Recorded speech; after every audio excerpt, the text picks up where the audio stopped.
De todos sus actos malvados, ninguno define a los nazis como la solución final.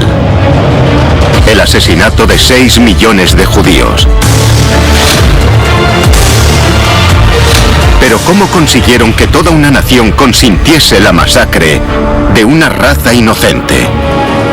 Cometen asesinatos y crímenes terribles, pero a la vez quieren que parezca que es lo correcto. Esta es la historia de cómo Hitler y los nazis manipularon al pueblo alemán. Comparaba a los judíos con un virus, con una herida que no se curaba. Usando todas sus artimañas para hacerlos cómplices. Aquí hay cómplices de asesinato. En el peor genocidio de la historia de la humanidad.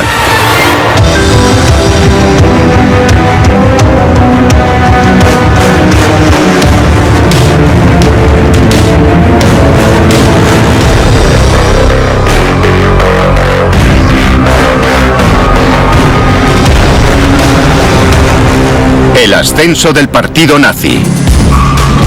La solución final. Una de las cosas que Hitler nunca ha mantenido en secreto es que odia a los judíos. Mientras se recupera de sus heridas al final de la Primera Guerra Mundial, culpa a los políticos judíos de izquierdas de la rendición, de apuñalar a Alemania por la espalda. Durante la depresión de los años 20, se alza contra la conspiración judía, la raíz de todo mal, surgida desde el comunismo para corromper a los financieros. Es el veneno de la nación. El judío alemán es el enemigo interno. Es un enemigo en términos raciales, culturales y nacionales. El mayor crimen de los judíos es que contaminan los genes puros de la raza superior aria. Deben ser eliminados. La nación no está dispuesta a que estos parásitos sigan chupándole la sangre. Todo lo que dijo desde 1922 apuntaba hacia la conclusión de deshacerse de los judíos físicamente.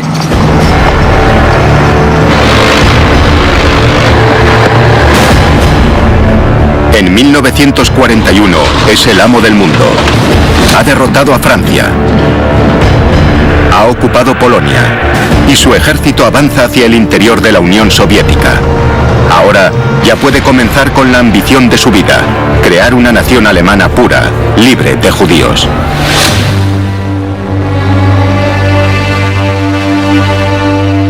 Pero ¿cómo conseguir que el pueblo alemán le respalde? Siempre había sido consciente de que su política antijudía era tremendamente sensible para el ciudadano de a pie. De hecho, durante sus primeros 4 años en el poder, Hitler apenas mencionaba a los judíos en público. Y cuando finalmente actúa contra ellos, lo hace lentamente, paso a paso. Se les prohíbe ejercer determinadas profesiones. Después pierden sus derechos como ciudadanos y su medio de vida. Miles se ven obligados a huir al extranjero. En muchos casos, hay algunas protestas, pero la mayoría de los alemanes observan sin hacer nada. Pero el asesinato efectivo, la eliminación de los que se han quedado, de sus propios vecinos, es ir demasiado lejos. Él vio que al pueblo alemán le quedaba un mínimo de sentido de la decencia y que podrían ofenderle estas terribles políticas. Pero matar judíos es indecente. Y los nazis necesitarán de toda su habilidad para venderle esta idea al pueblo. Es una tarea para Joseph Goebbels, el maestro de la persuasión de los nazis. Goebbels comparte con el Führer el desprecio por los judíos y está decidido a convencer a sus compatriotas. Fue Goebbels el responsable de vender la idea de que los judíos eran un cáncer o una plaga en la sociedad alemana. Se percató de que si controlas lo que consume la gente, puedes controlarla. Fue el primero en darse cuenta de ello. El cine es una de sus herramientas favoritas para manipular a la opinión pública. La película El Judío Eterno, producida por el equipo de propaganda de Goebbels, tiene un mensaje escueto. Cuando los judíos se instalan, se comportan como ratas y parásitos. La película retrata al judío como al eterno corruptor, en concreto, en el sentido de la germanidad. La grandeza del Estado alemán será destruida por el enemigo interno. Al judío se le permite campar a sus anchas y cometer actos destructivos. Pero cuando se estrena, la película es un fracaso de taquilla. Es una lección para los nazis. Convencer al pueblo alemán para que se sume a su malvado plan requerirá de un proceso complejo. El peligro está en incendiar a la opinión pública. Y el riesgo de que las cosas no salgan como desean ya ha quedado meridianamente claro. Desde 1939, los nazis han llevado a cabo una campaña secreta de eutanasia. Se convertirá en su ensayo para cometer asesinatos masivos sin perturbar al pueblo alemán.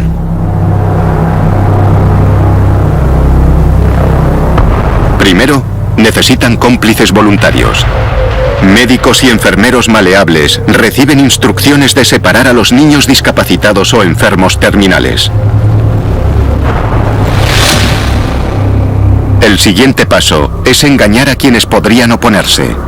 A los padres se les dice que serán enviados a centros de atención donde recibirán un tratamiento especial. Y por último, necesitan un método de matar, silencioso y discreto. Y eligen la muerte por inyección letal. Cerca de 5.000 niños inocentes son asesinados. Su único crimen, estar enfermos o discapacitados. La verdad se oculta con certificados de defunción falsos que culpan al sarampión o a la neumonía. Lo que hace Hitler es probar al pueblo alemán para ver hasta dónde le deja llegar. A continuación, el régimen da un paso más en su programa y pasa a los miles de adultos discapacitados que viven en instituciones de toda Alemania. Esa escalada supone implicar a más médicos. Y algunos expresan sus dudas sobre la legalidad de esa política. Es un problema que llega hasta el mismísimo Führer. Hitler escribió una nota, algo que rara vez hacía, y la firmó. En ella comunica a los miembros de la Cancillería dedicados a la medicina que esta era una política que se podía llevar a cabo legítimamente.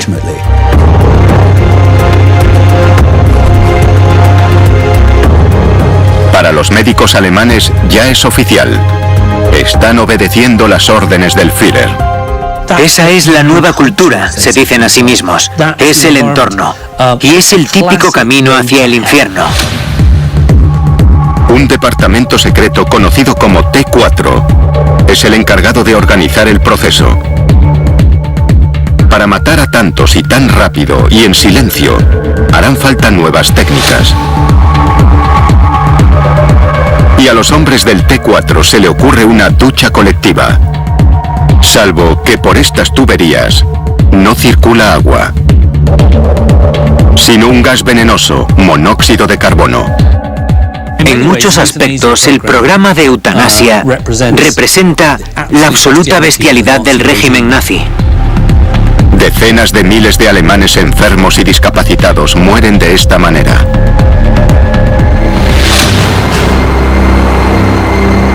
Pero entonces empieza a filtrarse la verdad sobre la matanza. Poco a poco, evidentemente, la gente que vivía cerca de estas instituciones empezó a darse cuenta de que allí pasaba algo raro. La gente empieza a preocuparse. Otros parientes enfermos podrían ser las siguientes víctimas. Empiezan a surgir debates por todas partes como ¿le harán eso mismo a los soldados heridos? La Iglesia Católica expresa los temores de la población y se enfrenta al régimen. El obispo von Galen pronunció un famoso sermón en el que denunciaba este programa, no argumentando que estaba fuera de toda ética matar gente, sino incidiendo en el hecho de que eran alemanes los que morían. Enfatizó que eran nuestros hermanos, miembros de nuestras familias. El clamor es tal que Hitler se ve obligado a dar una rara marcha atrás pública e interrumpe oficialmente su campaña de eutanasia en Alemania.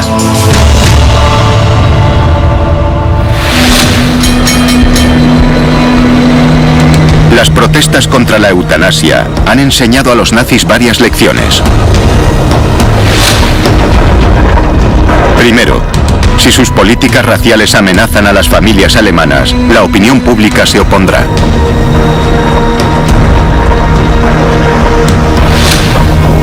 Segundo, cualquier tipo de asesinato ulterior tendrá que ocultarse y llevarse a cabo lejos de Alemania.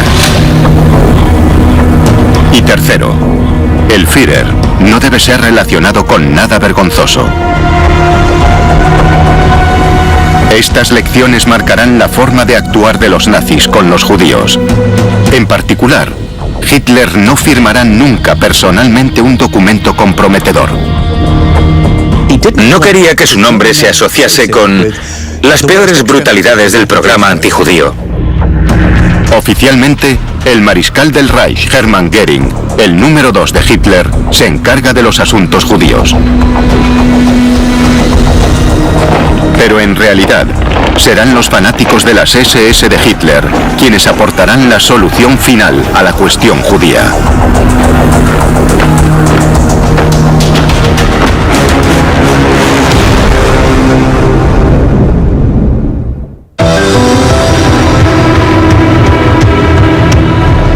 Julio de 1941. Tras 2 años de guerra, Hitler está relajado y de buen ánimo. La campaña contra la Unión Soviética va bien. Ha planeado la eliminación de los judíos, pero no quiere involucrarse directamente. Ese es un trabajo para sus leales secuaces, las SS. La fuerza de élite seleccionada por su sangre aria y su devoción fanática a la causa nazi. Su líder es Heinrich Himmler, miembro del partido desde los años 20. Comparte el propósito de Hitler de librar a Alemania de los judíos. Y su mano derecha, el general de las SS, Reinhard Heydrich, es más aterrador si cabe. Encontró en su subordinado Reinhard Heydrich al hombre perfecto para llevar a cabo la destrucción de un pueblo. Como jefe de las fuerzas de seguridad nazis, Reinhard Heydrich es uno de los hombres más temidos de Alemania. Si le hubiesen dado una hoja de papel a Hitler y le hubiesen pedido que dibujase al nazi perfecto, creo que habría dibujado a Reinhard Heydrich. Era alto, era rubio, era atlético. Es un hombre con muchos talentos. Campeón de esgrima, piloto de caza, buen violinista. Pero por encima de todo, es un nazi fanático. Tenía todas las características para ser un Superman ario. Heydrich es sin duda la estrella de la máquina racial asesina de los nazis. Desde 1939, Heydrich ha causado estragos en los territorios conquistados en el este. Sus escuadrones secretos de la muerte, los Einsatzgruppen, han masacrado a miles de judíos polacos.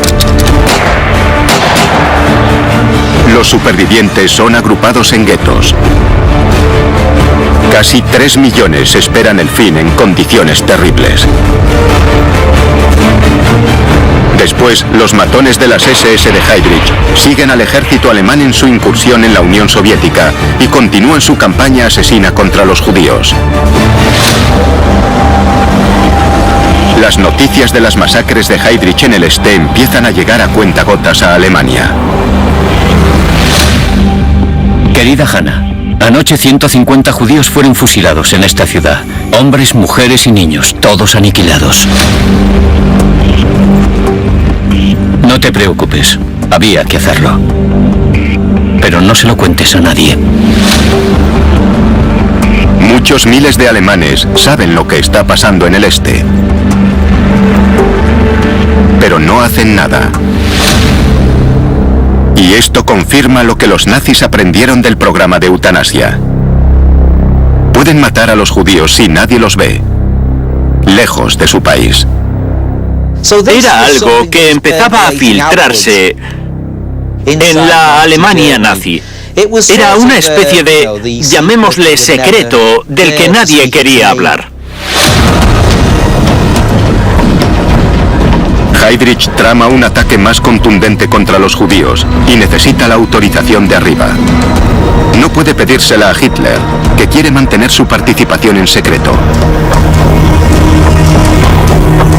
De modo que Heydrich acude a otra persona y prepara uno de los documentos más importantes en la historia de la solución final.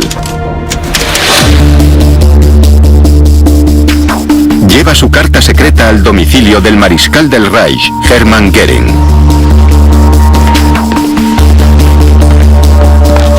El hombre al que Hitler ha puesto oficialmente al mando de la política judía de los nazis.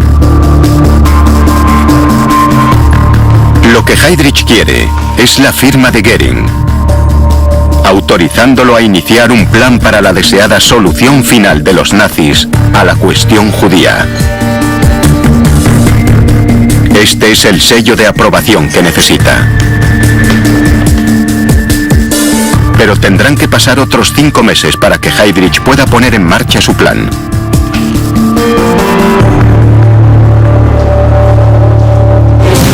Agosto de 1941. Mientras tanto, las tropas de Hitler se adentran cada vez más en la Unión Soviética. Lejos de las miradas del pueblo alemán, los escuadrones de la muerte de Heydrich continúan con su masacre de judíos. Buscan el método más eficaz para matar en masa. De momento siguen usando balas. Pero enseguida las SS de Heydrich crean una rutina siniestra: reunir a los judíos y llevarlos a un lugar de ejecución remoto. A los primeros en llegar se les obliga a cavar una zanja. Lo que ocurre después se revela en esta película de aficionado filmada en Letonia por un soldado alemán. Un grupo de judíos se alinea ante la fosa común y es fusilado. A continuación llega otro grupo, capa tras capa. Los nazis lo llamaban las latas de sardinas. Se aprecia una enorme escalada en la política de exterminio de los judíos. De hecho, ya está en marcha el holocausto de los judíos soviéticos en toda la zona ocupada. La peor matanza tiene lugar en Ucrania, en un barranco llamado Babi Yar. 33.000 personas son asesinadas en solo 2 días. Pero Heydrich se enfrenta a un problema. Estos asesinatos en masa están pasando factura a sus hombres. Muchos empezaron a sufrir trastornos, a mostrarse inquietos, y fue en gran medida esta experiencia la que impulsó a Himmler y a Heydrich a buscar otras formas de matar a un número tan alto de personas.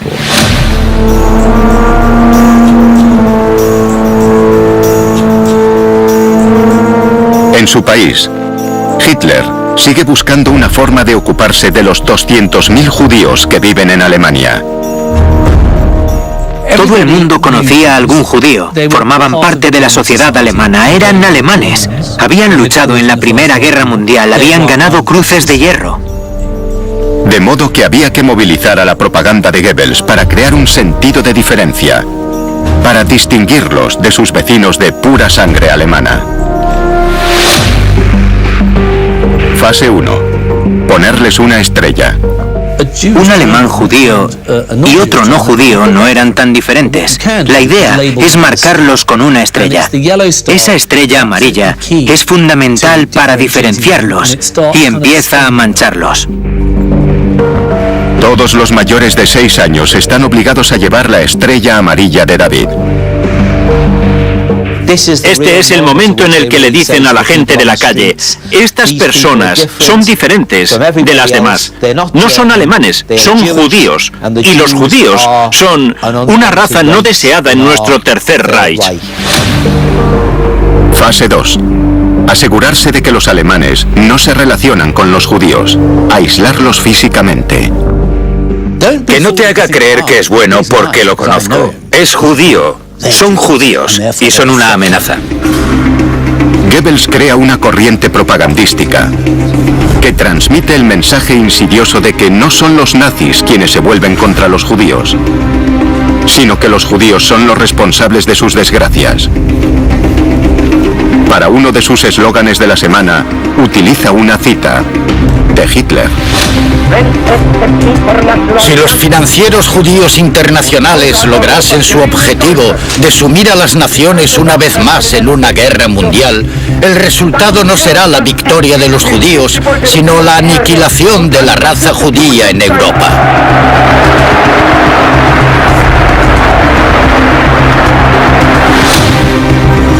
Es una campaña propagandística brillante. Absuelve al pueblo alemán de toda culpa. Los judíos serán los responsables de su propia destrucción.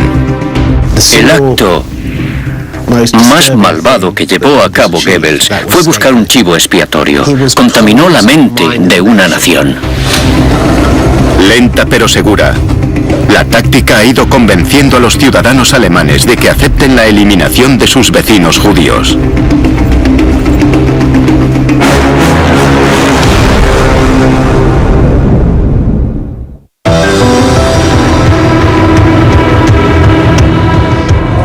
Octubre de 1941.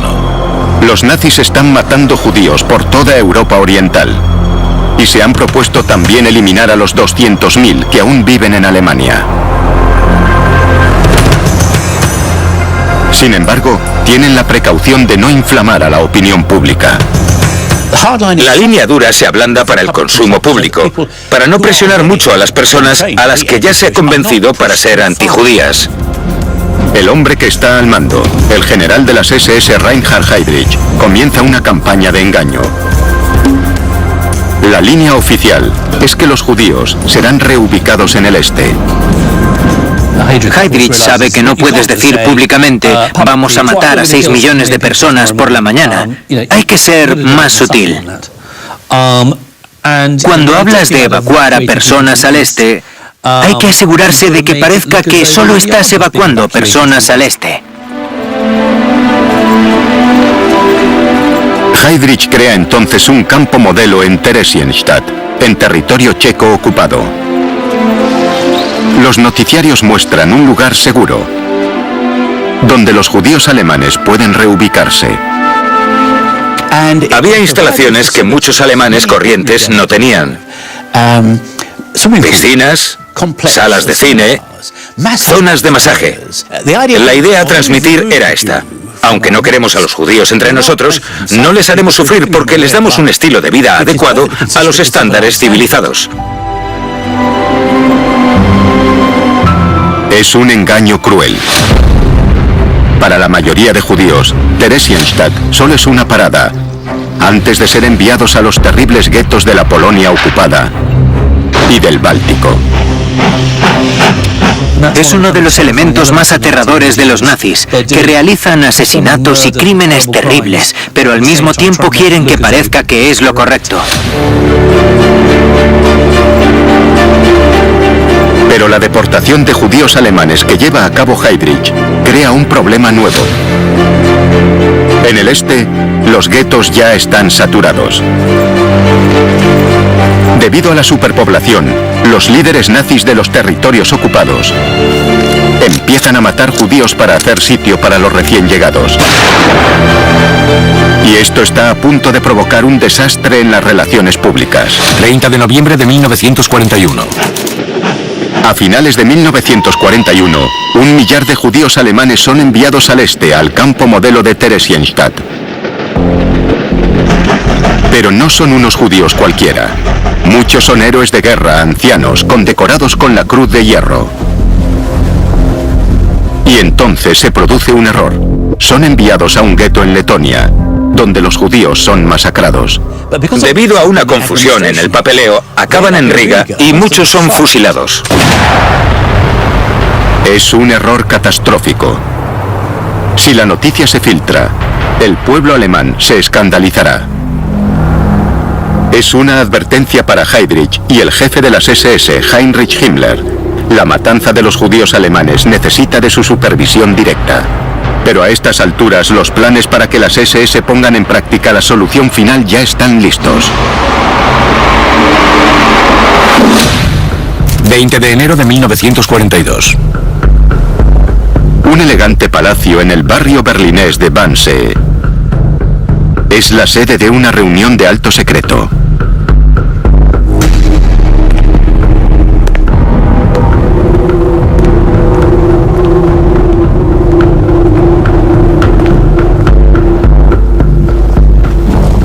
Funcionarios de alto nivel. El hombre que dirige el Estado alemán. Cargos del partido nazi. Y miembros de las fuerzas de seguridad del Reich participan en una de las reuniones más famosas de la historia. En esta relajada atmósfera palaciega, se reúnen todos los personajes que van a decidir el destino de los judíos europeos.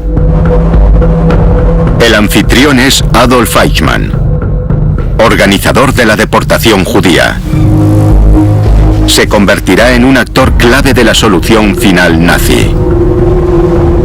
Eichmann era un antisemita virulento.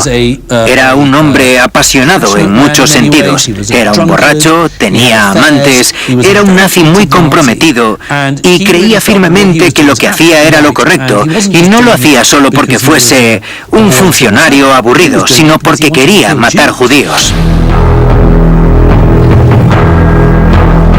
Su papel será llevar el acta de la reunión. El ambiente es relajado, a pesar de lo siniestro del orden del día. El superior de Eichmann, Heydrich, preside la reunión.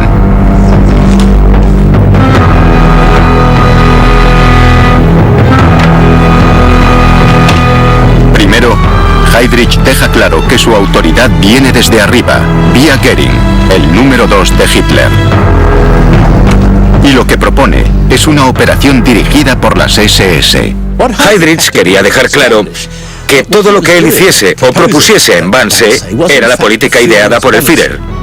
La reunión es tan delicada que la única referencia al plan real de los nazis se encuentra en el meticuloso lenguaje del acta de Eichmann. Los judíos que ya están bajo control alemán serán enviados al este. La mayoría morirán. Aquellos que sobrevivan habrán de ser tratados adecuadamente. Tratados adecuadamente es la expresión en clave para lo que conocemos como solución final.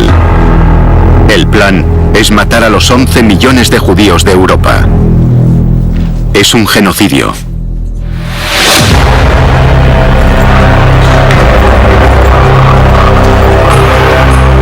Es una tarea demasiado ambiciosa para los escuadrones de la muerte de Heydrich. Se trata de matar a escala industrial. Lo que Heydrich aportó a la reunión fue una mente increíblemente analítica, una forma de pensar malvada, calculadora y cruel, que asumía el genocidio como una especie de reto para un funcionario. Heydrich necesita que los hombres que lo acompañan movilicen los recursos y las infraestructuras alemanas. Tendrán que involucrarse en este crimen. Wannsee es la puesta en común, en términos administrativos, de todas las autoridades relacionadas con el transporte, con la recogida de los judíos, con su tratamiento, con el suministro de alimentos, etc. Es un problema logístico que hay que resolver con medios logísticos.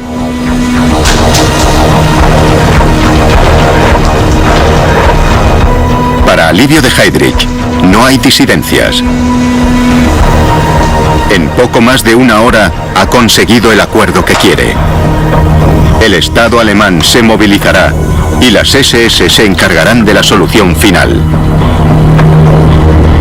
Ahora solo quedan por resolver detalles prácticos.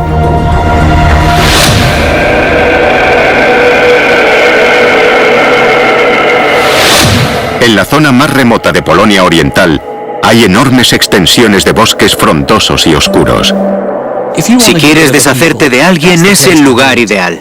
Allí la gente puede desaparecer sin más. Las SS ya tienen una base aquí, en la ciudad de Lublin. Han reunido a miles de judíos en campos de trabajo y guetos. Ahora deben matarlos discretamente. Heydrich ya ha experimentado la mejor forma para hacerlo. Se ha traído a su mejor experto en asesinatos masivos. Uno de los peores elementos de ese grupo tan repulsivo a los que llamamos nazis se llama Christian Birth. Participó en el programa de eutanasia y diseñó las cámaras de la muerte. Y utilizó sus conocimientos y experiencia para aplicarlos al exterminio de judíos. Él fue quien dijo, no podemos destruir a los judíos de uno en uno, como en el programa de eutanasia. Hay que matar 1000 o 2000 al día. Para él es un problema logístico importante. Camino de Lublin. Birth hace algunas investigaciones. En la localidad de Chelmno ya están experimentando cómo matar a los judíos polacos. Primero, los conducen a una cámara sellada. No sospechan que están entrando en la caja de un camión grande. Se introducen gases del escape y las víctimas fallecen rápidamente por envenenamiento con monóxido de carbono. Pero matando judíos en un camión de 50 en 50, no se conseguirá la solución final.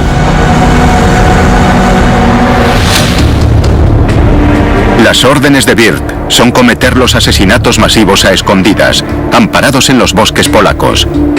Y necesita un proceso más eficiente, continuo, para matar en la cantidad necesaria. Así, en su primer campo cerca de la aislada localidad de Belzec, Birth instala un motor de combustión estático para bombear gases hacia grandes cámaras selladas.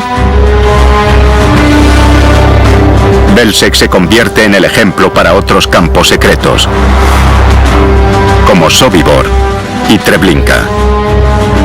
Junto a Chelmno, forman una red letal de exterminio. Y todos han sido elegidos porque se encuentran cerca de vías férreas. Los nazis ponen entonces en marcha la primera fase de su plan: liquidar los guetos. 1,5 millones de judíos son enviados a estos campos, hacinados en vagones para ganado y mercancías, cual bultos, para ser eliminados rápidamente y sin testigos.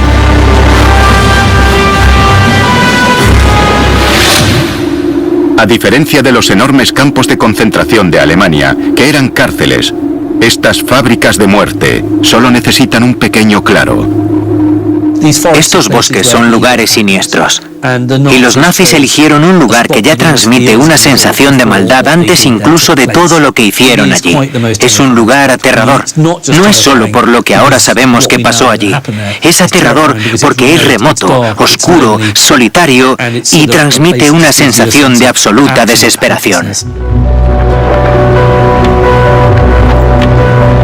Oculto a ojos de los alemanes, el traslado de los judíos polacos es un proceso brutal.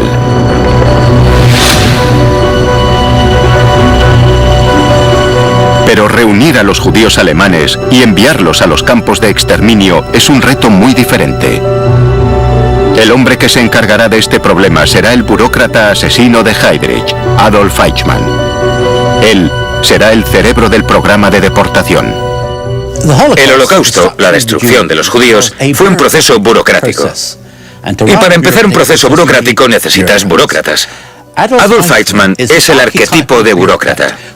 El buen funcionamiento es la clave del éxito de cualquier política. Y debe ser programado. El problema al que se enfrenta Eichmann es cómo librarse de estos judíos sin alterar a sus vecinos, sin que los alemanes de a pie averigüen qué está pasando realmente. La respuesta es una táctica familiar para los nazis: el engaño. A la población se le dice que los judíos serán realojados en un lugar seguro.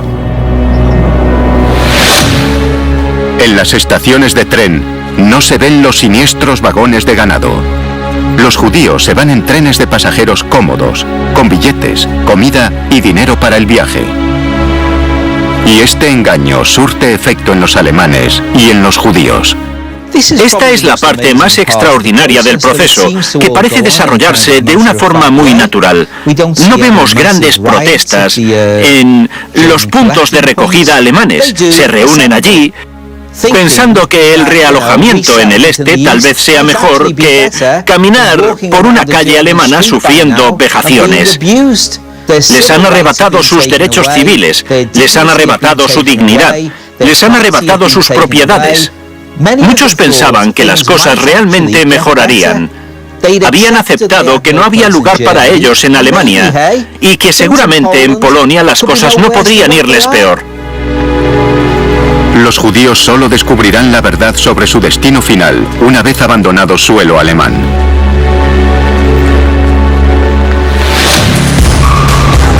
Los nazis han creado un sistema tan eficiente que nada puede detenerlos.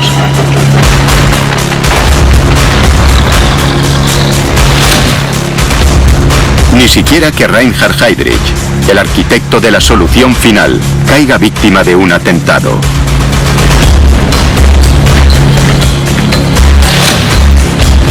Su superior, el jefe de las SS Heinrich Himmler, toma el mando y se propone aumentar el ritmo de la matanza.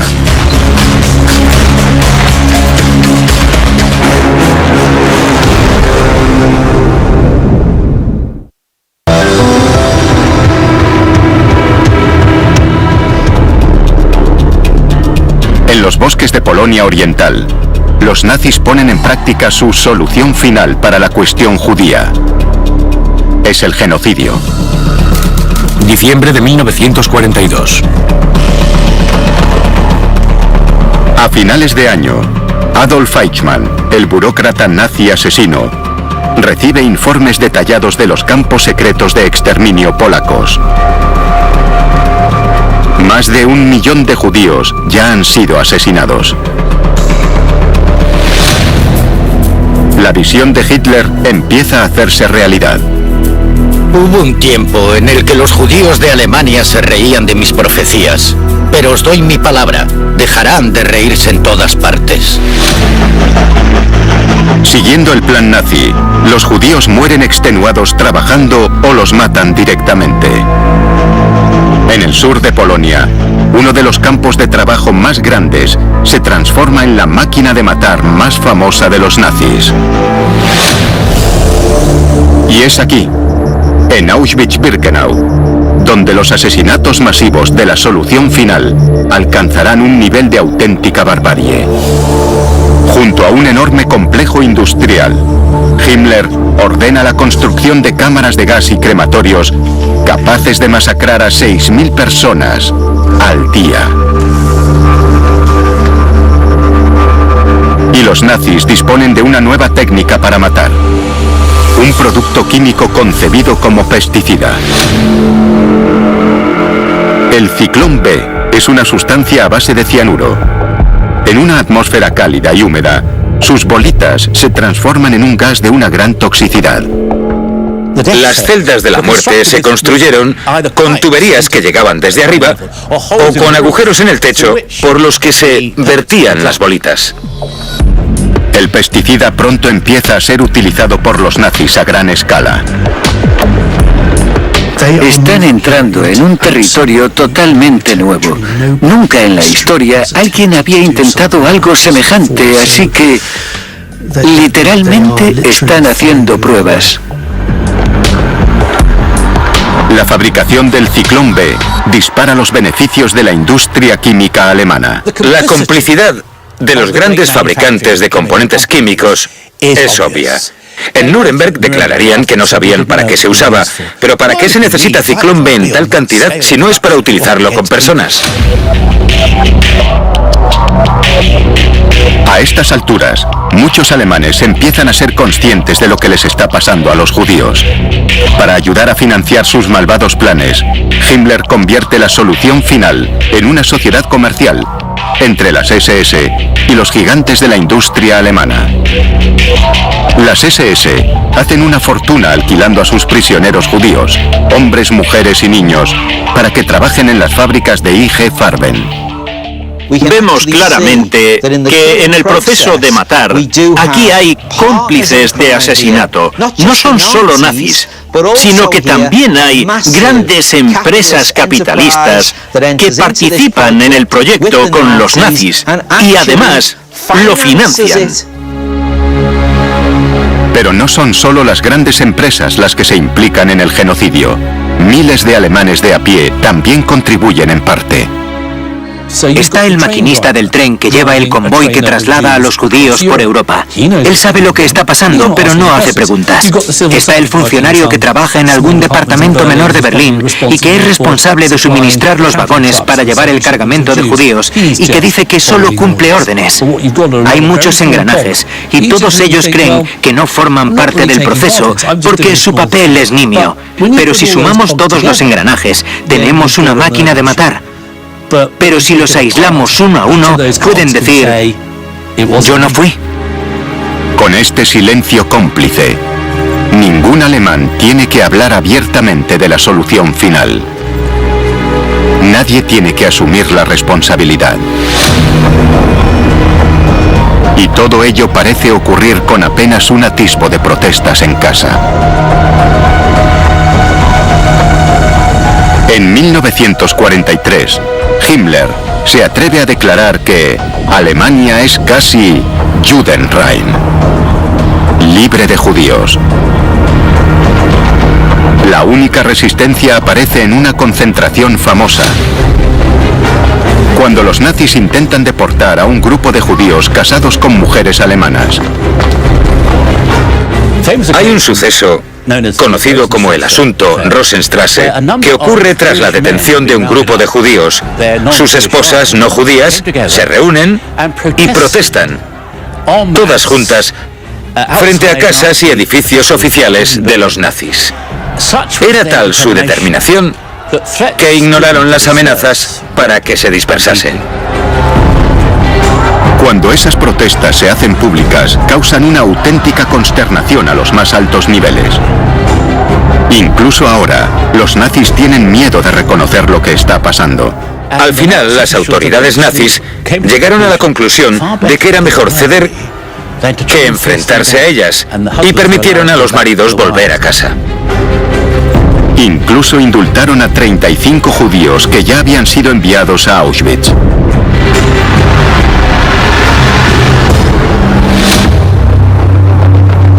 Pero la protesta de la Rosenstrasse es un fenómeno aislado.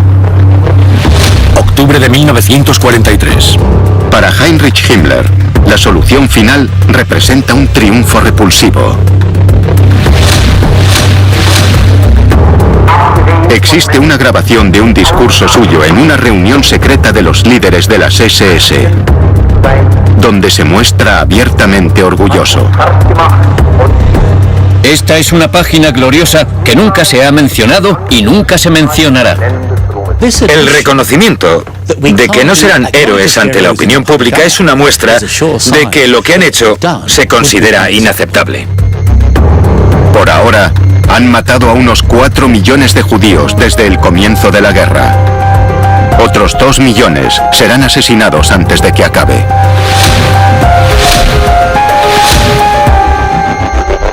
Pero los alemanes no deben sentirse culpables.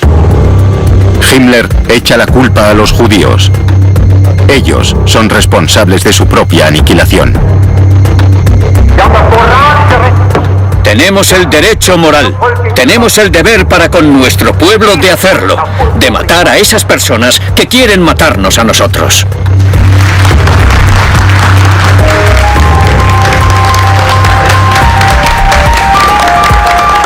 Y así, el pueblo alemán se convierte en cómplice de uno de los peores crímenes de la historia.